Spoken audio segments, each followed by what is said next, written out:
klarifikasi sekaligus informasi kalau memang dibutuhkan. Karena mungkin juga teman-teman yang mungkin biasa ngaji sunnah juga butuh untuk tahu informasi ini. Kita membahas tentang Ustadz itu bukan baru kemarin.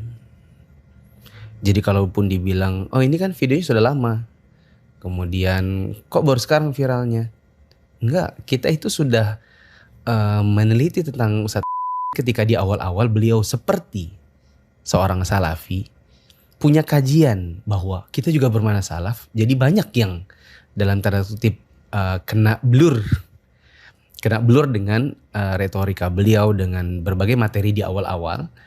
Sehingga ketika 2017 akhirnya boom, dang, keluar beberapa video-video yang menunjukkan tentang akidah beliau, bagaimana metode istidlalnya. Akhirnya kita membuat berbagai tulisan, bantahan seperti yang pernah dilakukan oleh Al-Ustadz Firanda Andirja hafizahullah, Ustadz Zainal Abidin hafizahullah. Kemudian saya sendiri pernah, cuma tulisannya qadarullah, tulisannya hilang karena websitenya tertutup. Yang memang tulisannya masih ada saya simpan tapi sudah nggak momennya. Intinya 2017 sudah ada beberapa asatidzah yang mendatangi. Saya pribadi sudah beli tiket. Saya udah nyampe Bekasi. Qadarullah ya selisihan lah, intinya seperti itu. Saya udah nyampe Bekasi, kemudian diberitahu oleh teman, oh beliau waktu itu pergi ke luar negeri bahkan, bukan hanya di Indonesia. Bila saya tidak salah, karena itu juga nggak penting dia pergi kemana. Yang jelas saya sudah datang dan jadwalnya ya intinya selisihan, oke? Dan beberapa asatidzah kita itu sudah datang kepada beliau, yang senior bahkan. Hanya saja salah satu ustadz senior kita ada yang bilang, saya berikan hujjah kepada dia tentang asma wa sifat, tentang hal-hal yang mungkin dia keliru.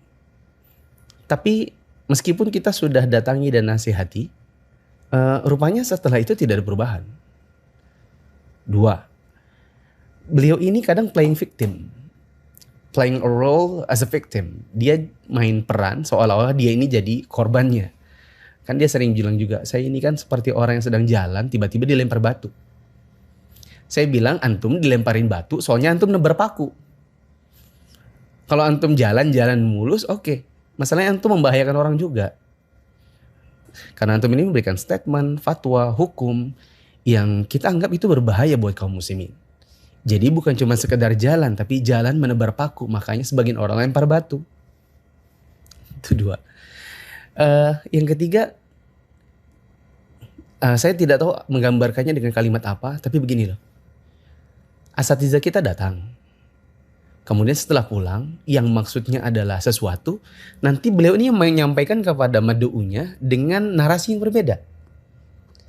Seperti di antara ustadz kita ada yang bahkan yang tua-tua, ada yang datang.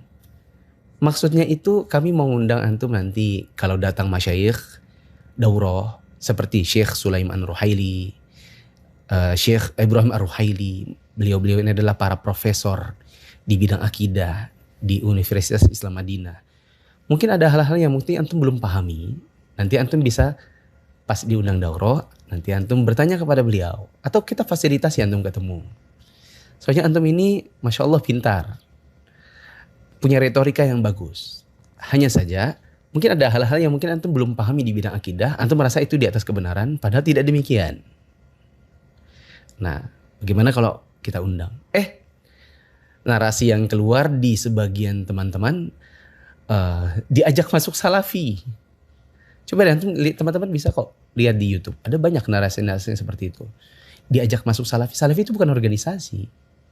Salafi itu bukan milik orang per orang, terus ada ketuanya, ada ADRT, bukan. Masuk salafi emang antum diajak masuk partai dan orang mana? Nggak ada. Gitu. Sehingga yang kita tidak suka adalah ketika maksud kita A, keluarnya itu B gitu. Ditambah lagi kemudian misalnya ada, saya pernah lihat di videonya, beliau ngomong gini, nih siapa yang membacakan? Ya antum silakan bacakan. Nih bacakan nih WA-nya. Itu WA itu kan pribadi. Ya kan? Kemudian dibacakan depan umum. Ya biasanya sih kita bilang gimana ya? Antara you play a role as a victim, atau antum ini sedang curhat gitu kepada jamaah antum dan kurang dewasa. Harus nih, silakan bacain WA-nya. Silakan yang lain dengar. What for gitu. Nah, terus ada kata-kata kalau perlu saya perlihatkan CCTV-nya. Apakah antum ini seorang pendusta bagi jamaah antum? Kalau kami sih nggak perlu ya untuk ngomong seperti itu. Tapi udahlah, sudah lewat teman-teman masanya. 2017 ini sudah tahun ke-7. Dan kami tidak melihat adanya perubahan. Kami senantiasa melihat ada hal-hal yang tidak sesuai dengan manhaj salafus saleh. Bagaimana para salafus saleh beristidlal. Dan ada hal-hal yang mungkin saya kira perlu diklarifikasi atau direvisi atau diubah gitu. Dan kami tidak melihat hal itu. Maka sejauh kami tidak melihat hal itu, maka kembali kepada hukumnya. Apa itu? Ketika antum mempublikasikan sesuatu, maka antum siap untuk dikritisi secara publik juga.